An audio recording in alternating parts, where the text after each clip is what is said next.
लगा रहा।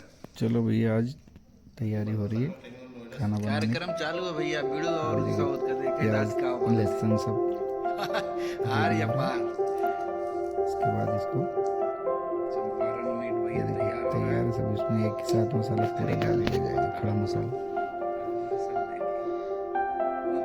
पूरा हल्का इसको बारीक करके भाई बहुत अच्छा अदरक लहसुन डाल देंगे। फिर इसमें आएगा राई का तेल प्योर, और टमाटर भी खड़ा डाला जाएगा, धनिया, इसको मैरिनेट करेंगे।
ये रेडी हो गया भैया खाना। अब इसको चख के तो फिर बताते हैं।